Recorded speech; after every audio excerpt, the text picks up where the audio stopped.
They shot him in broad daylight right there in his hood. A block he used to walk like a king will soon be painted with blood and silence. The shooters didn't say a word, just pulled up, did his dirt, and vanished into West Oakland like smoke. Word on the street was that it was a hit from the Acorn Projects gang. But out here, names don't stay long. They turn into hashtags, murals, or songs, sometimes all three. What followed wasn't just payback, it was ritual. Because in Oakland, especially between Acorn and Ghost Town, revenge doesn't come with warning shots. It comes with war and death. This is the story of a beef that started with handshakes and turned into body counts. A story where gangs turned whole neighborhoods into enemy territory.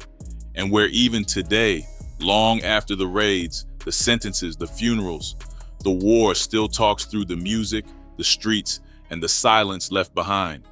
Before we talk bodies dropping and crews clashing, we've got to understand the soil it all grew from. Oakland, California, a city that's long been a pressure cooker of social struggle, economic abandonment, and militant resistance. But it's also one of the deadliest battlegrounds for street crews in the US. Unlike LA or Compton, where red and blue tell you everything, Oakland doesn't bang by colors. Instead, the city's street world is divided into smaller, more personal crews and alliances. In short, it's hood over everything. If you didn't know, West Oakland played a huge role in the civil rights movement. This is where people fought tooth and nail for equality and justice. The spirit of resistance still lives here. And speaking of resistance, Oakland is famously the birthplace of the Black Panthers. Yeah, those legendary activists who shook the country with their bold fight for Black empowerment and self-defense. That legacy runs deep in the city's veins. But alongside all that history and culture, there's a gritty, painful reality that's been brewing for decades. Intense gang rivalries tearing apart neighborhoods. Today, we're zooming in on one of the most violent and infamous feuds, the clash between two Oakland gangs known as the Acorn Projects and Ghost Town. But before we dive into the gang stuff, we got to step back and really understand the backdrop. Oakland, especially West Oakland, didn't just wake up one day with these issues. It's a place shaped by decades of history, migration, culture, and struggle. Right after World War II, a huge wave of Black families started moving out of the South and heading to cities like Oakland. They were looking for better opportunities, jobs in booming industries, and a chance to build something new. West Oakland became one of the main spots where these families settled.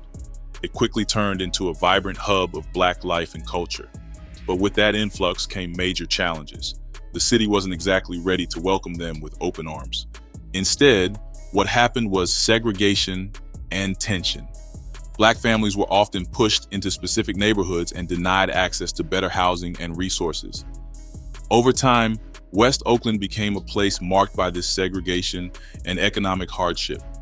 Decades of systemic neglect led to rundown housing, poor schools, and limited job opportunities. Even though the community was rich in culture and spirit, the struggle was real. Now, when we talk about Oakland's neighborhoods, especially when it comes to the gang conflicts, there are some key places you need to know. These are the battlegrounds where most of the action and the tension has played out. First up, the Acorn Projects, a public housing complex with a long history, home to a tight-knit but struggling community. Right nearby is Ghost Town, another neighborhood that's seen its fair share of tough times, but also has a strong sense of identity among its residents. Then there's the Lower Bottoms, known for its working-class roots and deep connection to Oakland's Black history. Just a stone's throw away is Dogtown, a smaller neighborhood but not less important in the mix. And finally, Cypress Village, another public housing project with its own unique history and struggles, often caught in the middle of the turf wars. All these neighborhoods together paint a picture of a city with deep cultural roots, but also complex social problems that set the stage for the fierce rivalry we're about to break down. All right, now let's zoom in on one of the main players in this whole story, the Acorn Projects. The real Acorn Projects is an old public housing complex right there between 8th and 10th Streets in West Oakland. This spot has been a cornerstone of the neighborhood for decades, a place that's seen a lot, both good and bad. The Acorn Projects have a heavy history.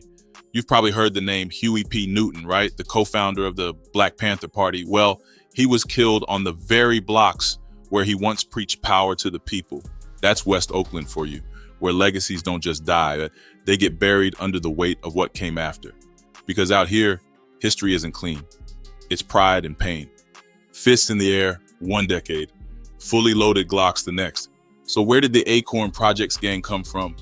Back in the 1980s, when crack hit the Bay like a tidal wave, Oakland was drowning fast. And the Acorn Projects, that tight stretch between 7th and 14th, became one of the most fortified corners in the game. But Acorn Projects wasn't just a block, it became a banner, and under that name came structure, real structure. The Acorn Mob, the Gas Team, the Baby Gas Team. These were subsets, each with its own roles, but they moved as one unit built to dominate, to push product, lock down turf, handle threats, and stay earning. It wasn't just about drugs, though the crack and heroin money was heavy. It was more about identity, control, survival. If you weren't Acorn, you moved different or didn't move at all, and they made sure you knew who ran things. The A hand sign wasn't just for flex, it was branding. On walls, in videos carved into skin, that A spoke louder than words. This block is spoken for. But on the other side of the tracks was a different gang, Ghost Town. The name alone carried weight. And just like Acorn, they weren't looking for peace, because in West Oakland, every gang has a story. Ghost Town gang isn't just some set you stumble into. It comes from a deep-rooted block called Foster Hoover, a stretch running from 23rd to 35th Street, just a few minutes up from Acorn, same city, same zip, whole different world. If Acorn held down the lower west, Ghost Town gang ruled the upper, especially the lanes along MLK Jr. Way. And when it came to claiming corners, Ghost Town played for keeps. So first off, how did they end up with that name? Because there's no denying the weight behind the name. Ghost Town isn't just some spooky nickname, it was earned. The story goes that a kingpin once cleared out every other dealer in the neighborhood. No competition, no noise, just his crew moving weight unchecked. The streets went so quiet, folks started calling it a ghost town. Others say it came from all the boarded up buildings. Some say it's because too many died there, and the silence felt haunted. Whatever version you believe, one thing's real. Ghost Town had a deadly history way before any beef with Acorn. And just like Acorn, they had structure. Crews under the umbrella includes the ASAP, PT, the Mini Mob, Circle Boys. Each had their own soldiers, their own rules. But when it came to war, they moved as one. But here's the part most don't talk about. Ghost Town and Acorn gang used to be cool. Before 2006, before blood painted the sidewalks, they had an alliance, watched each other's backs, respected turf lines. West Oakland was dangerous, but there was order. There was a code. But just like everything in the area, that peace didn't last. It was June 30th, 2006, a hot Oakland evening, the kind where the air sticks to your skin and every siren makes people tense up. Sean had just died, a Ghost Town native, someone the neighborhood rocked with heavy. So they pulled up deep for his send-off. Hood love, people mourning, candles lit, folks huddled up under streetlights. That kind of pain you can feel through the brave faces. But pain has a way of turning into something else, especially when old drama bubbles up in the middle of grief. That night, two names would change everything. Aaron and Marquez. Ghost Town and Acorn, once brothers, now something was off. Aaron wasn't just some dude from Ghost Town, he was known. Same with Marquez from Acorn. But they weren't just from different blocks. They were tight, like real close. Word is, Aaron used to call Marquez his godbrother. That's how close the two sets were too. They used to ride for each other. But all it took was one accusation. Aaron thought Marquez stole his whip. Whether it was true or not doesn't even matter. In that moment, respect was on the line. And when that happens in the streets, it's never just about the car. The back and forth got loud, heated. Wendell from Acorn jumped in like, if you touch him, I'm touching you. Then Jermel from Ghost Town stepped up, said, well then, I'm with whatever too. That was the shift. A funeral gathering quickly turned into a standoff. Everybody watched as the atmosphere became tense and supercharged. The kind of shift where you know something bad's about to happen, but you don't know where it's coming from. Then, just like that, right around 4:50 p.m., before folks even had time to walk away from the candles, hell broke loose. Over 30 shots rang out, back to back to back. Automatic fire. A white Dodge peeled out from the block, tires screeching, flying down the street. Cops tried to chase it, but that car was gone like a ghost. Shells littered the sidewalk, some from a handgun, some from a chopper, AK-type rounds. This wasn't no panic fire. This was intentional. Somebody came strapped, locked in, and ready to send a message. In the middle of the chaos, Jermel, the same guy who stepped up for Aaron earlier, caught 3 bullets and dropped right there. They rushed him to the hospital. He barely made it, but he survived. That was the only break. Because when the cops showed up, nobody said a word. Not one witness, not one tip. 50 people out there, but not a single voice came forward. The police called it a tragedy, but the streets knew it meant war.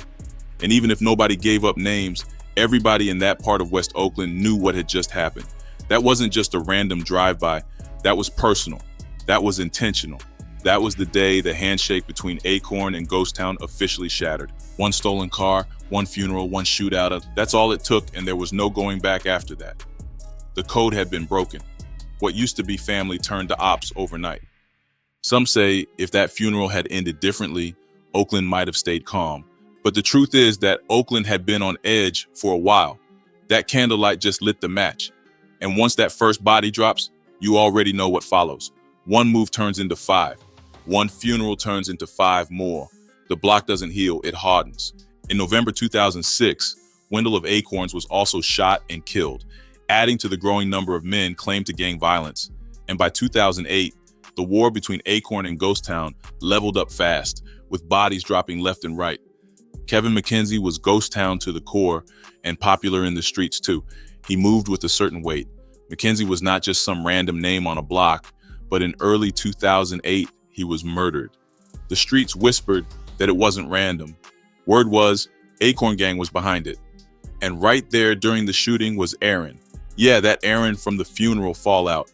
The shooters had killed Kevin thinking it was Aaron in the car seat. He was the target. Aaron made it out alive, but something changed in him after that. Maybe he was tired of ducking bullets.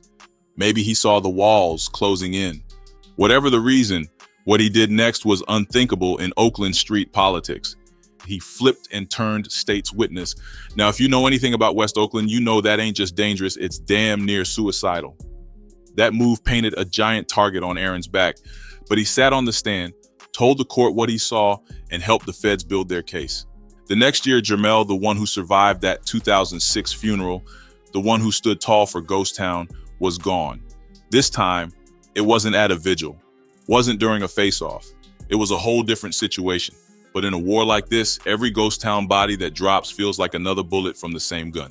The truth is that Ghost Town never forgot Jermel for stepping up that night in 2006. His name had weight, so when he got killed in 2009, nobody needed a court case to figure out what had happened. People heard the message loud and clear. This ain't over. And it wasn't. There were no arrests, but the streets was buzzing, and all fingers pointed back at Acorn Projects. 2 names started to float through the smoke. Elijah and Mac Blast. Now, let's pause for a second because that second name, you can't tell the story of Acorn without talking about Mac Blast. Now, whether or not that's his real name doesn't even matter, because in West Oakland, the name Mac Blast was street certified. Ask anyone who was outside back then, they'll tell you the same thing. He wasn't an average foot soldier. Mac Blast was the presence, the one with the loudest voice, the wildest moves, and the kind of charisma that made people either follow him or fear him. Mac Blast was cut from that classic Oakland cloth, grimy, smart, respected, and unpredictable. He was known to slide, known to talk his talk, and most of all, he was known to lead. But he wasn't just a name whispered in trap houses or alley corners. He was one of the first dudes from Oakland to step onto a national platform and show the world what the hood really looked like. Because in 2005, Mac Blast appeared on the legendary Hood to Hood DVD, a raw, no-filter street documentary that went city to city, block to block, highlighting America's most dangerous neighborhoods. When the DVD hit, it changed everything. You had Chicago, you had Memphis, you had Compton, and then you had Oakland, with Mac Blast front and center walking the Acorn Projects like a general, talking greasy with full confidence. He wasn't hiding who he was. He told the camera straight up, "This Acorn, we run this. Everything around here comes up under that." To the viewers, it was captivating. Mac had a very unique presence. He spoke like a leader, moved like a boss. To some, he became an instant legend. To others, especially those outside the town, it was the first time they saw just how real Oakland was. But that visibility came with a price. Law enforcement watched the same footage, and while the fans saw charisma, the feds saw organization. They saw Mac walking freely through one of the city's most violent neighborhoods, surrounded by soldiers, throwing up sets, naming his clique, and flexing his influence. To them, it wasn't entertainment, it was evidence. Suddenly, Acorn wasn't just a local problem, it was a priority target. And Mac Blast? He was public enemy number one. Meanwhile, back on the ground, Jermel was still recovering from the June shooting. For a while, he kept quiet. Snitching wasn't an option, not in that world.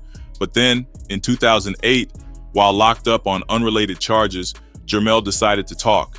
He told police straight up, it was Elijah and Mac Blast who shot him.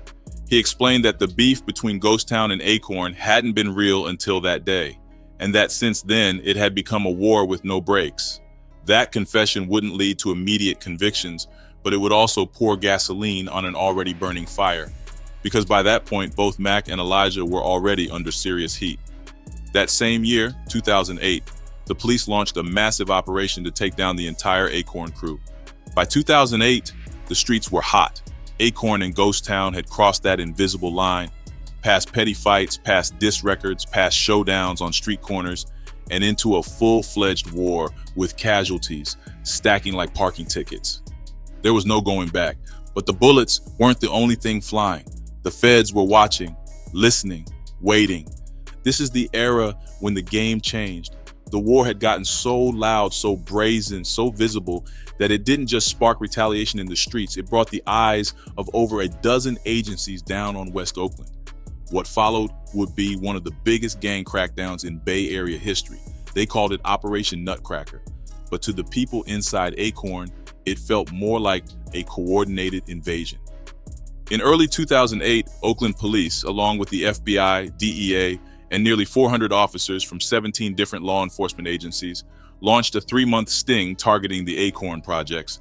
The official goal was to dismantle a large-scale drug operation linked to over 40 shootings in just 3 years. But make no mistake, this was war. Cops weren't just building a case, they were building a net. And they already had their eyes on someone they claimed sat at the top, Mac Blast. From the moment Mac Blast showed his face on the Hood to Hood DVD, things were different. What was meant to be raw street representation became a smoking gun. The DVD, which had gone viral in the streets, showed Mac repping Acorn, breaking down politics, flashing charisma and intensity that couldn't be taught. But to the authorities, this wasn't just a man talking about his hood.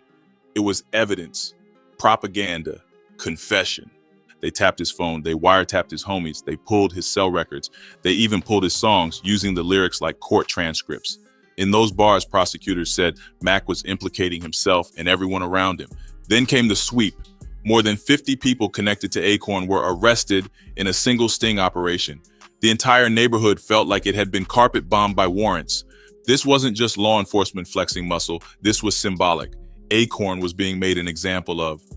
But while the feds were pulling people off the block, the streets weren't cooling down. They were getting thirstier.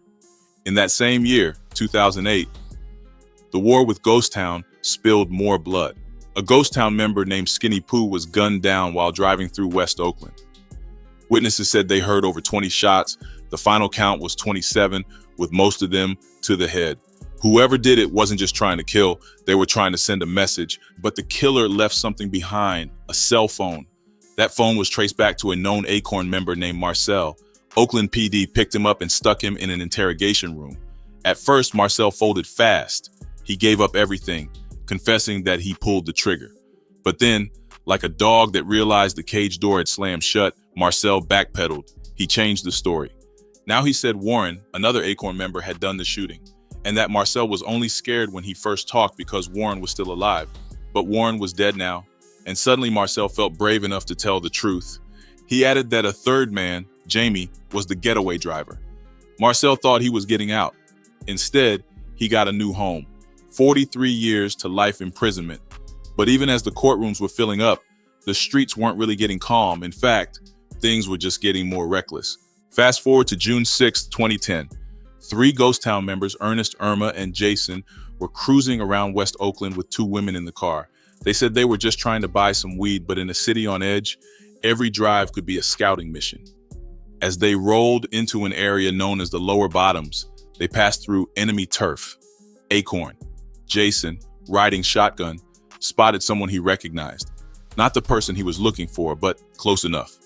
He told the driver to pull over, thinking dude was one of Birdman's boys. Birdman was a well-known hitter from Acorn, the kind of name that came with weight. Back in jail, Birdman had knocked out Jason's teeth and left him looking like Christian Rock after a brawl. It was simply a kind of humiliation you don't forget easily. Ernest and Jason jumped out of the car and walked deep into the Acorn Projects. They never found Birdman, but they saw James, another Acorn member, and decided he'd do just fine. Gunshots erupted. James Lee was hit and collapsed right there on the block. The two women in the car saw everything. They told the cops what went down, how Jason and Ernest jumped in the car with smoke still coming off their weapons. One of them even described their clothes. There were security cameras nearby too. Within 48 hours, Jason and Ernest were both in cuffs. In court, Ernest got 50 to life. Jason was somehow acquitted, but Acorn wasn't done. Later that same year, November 6, 2010, a ghost town native named Edinario was parked right outside the Acorn Projects. 3 or 4 men walked up to his car. One of them was Birdman. Another came out of nowhere, wearing a hoodie. He raised his gun and aired out the entire vehicle. Edinario didn't survive. Police recovered fingerprints from the car that matched an Acorn member named Air It Out. His real name isn't even worth mentioning. The nickname said everything. Turns out, Air It Out couldn't stop talking. He confessed to his girlfriend that he did it, said he wanted to prove he was down for Gas Team, a violent Acorn clique. He even told her he told Edinario to leave the hood alone, but when Ed didn't listen, he pulled the trigger. She passed the story to Ed's family, who passed it to the cops. Another Acorn affiliate got picked up and gave even more details. According to him, Air It Out wasn't supposed to shoot, just rob the dude and send a message, but he got thirsty, overeager. He told investigators that Air It Out sold the murder weapon and fled to Seattle. It didn't help that the shooter had also made a rap song called Party in the Jazz, openly bragging about catching bodies and throwing up Acorn. That song was played in court like it was gospel, and he was sentenced to 50 years to life. In court, he barely flinched, just sat there, stone-faced, like he knew from the start what price the game demanded. This was the pattern now. Guns and bars, ops and cops, friends turning into informants. The feds didn't even have to chase leads anymore. They just let the streets talk. By 2010, both Acorn and Ghost Town were bleeding out. The war was eating everyone. OGs were locked up, young hitters were dying before they hit 21, families were either moving out or burying loved ones. And still, nobody blinked. The game didn't end with Operation Nutcracker. If anything, it got meaner. More cameras, more revenge killings, more rap beef pouring gasoline on fresh wounds. And for every win in court, there was another loss on the pavement. Cops started rolling deep through Acorn, K9 sweeps, midnight raids, random stops. Cameras went up on every street lamp. Unmarked cars circled for hours. But even under that heat, retaliation never stopped. It just got more planned. Meanwhile, back in Acorn, the weight of all this revenge started wearing on people. Mothers were tired, OGs were paranoid, youngsters were either all in or trying to make music as a way out. But even the rap scene got poisoned. Every new track from an Acorn or Ghost Town artist got dissected by the other side. Lyrics were treated like war declarations. Even love turned lethal. A Ghost Town girl dating an Acorn dude, that could get someone lined up. One wrong DM, one jealous cousin, and it's another candlelight vigil. What's worse, nobody trusted anybody anymore. Not even their own set. You'd see it at funerals. Everyone posted up, but no one relaxed. Heads on swivels, hoodies up. You didn't know if the guy next to you was mourning or plotting. By 2012, some of the older heads started talking truce, hoping to cool things down before the next generation made it worse. But for the kids who came up watching Mac Blast rise and Aaron fall, they weren't interested in peace talks. They wanted names etched in history, not handshakes. Because by now, it wasn't about Acorn or Ghost Town. It wasn't even about Case or Stubby. It was about blood, spilled blood, unavenged blood, blood that turned boys into shooters and neighborhoods into war zones. And as long as someone felt like they owed something to a fallen homie, the retaliation would never end. The story of West Oakland's beef is far from a chapter closed in some old history book. It's alive, breathing, and pulsing through the city's veins right now. The war that once spilled blood in the streets now finds a new battleground in music, in social media, in the streets where kids carry guns and grudges they barely understand. Between 2020 and 2022, Oakland saw more than 350 murders. That's in just 3 years. In a city of roughly 425,000 people. That number isn't just a statistic, it's a raw, staggering reminder that the cycles of violence set off decades ago are still spiraling, still claiming lives, still tearing families apart. This isn't just about Acorn or Ghost Town anymore. The old crews are fading, replaced by younger cliques who didn't live through those early days but are inheriting the legacy like a cursed heirloom. These are teenagers born after the first shots rang out, yet they carry on the beef like it's written in their DNA. And the drill scene, a new cultural force sweeping through Oakland and across the country, is both a soundtrack and a trigger. Drill rappers channel the anger, pain, and pride of their neighborhoods, but their bars are laced with direct shots, disses, and calls for retaliation. The lyrics, once just music, are now blueprints for violence, and the lines between art and real-life beef blur dangerously. Generational trauma stretches its shadows over West Oakland. Families watch their children grow up in fear, caught between cycles they didn't create but can't escape. Mothers bury sons, brothers lose brothers, and the city keeps turning, caught between the past and a future it struggles to shape. But what does the future hold? That's the question people whisper in the neighborhoods, in church basements, at corner stores, hoping for answers that don't come easily. Is there space for peace, for healing, for a breaking of the cycle? The truth is there has to be, because without it, the names, the memories, the pain will keep building like ghosts that refuse to rest. In Oakland, ghosts don't rest.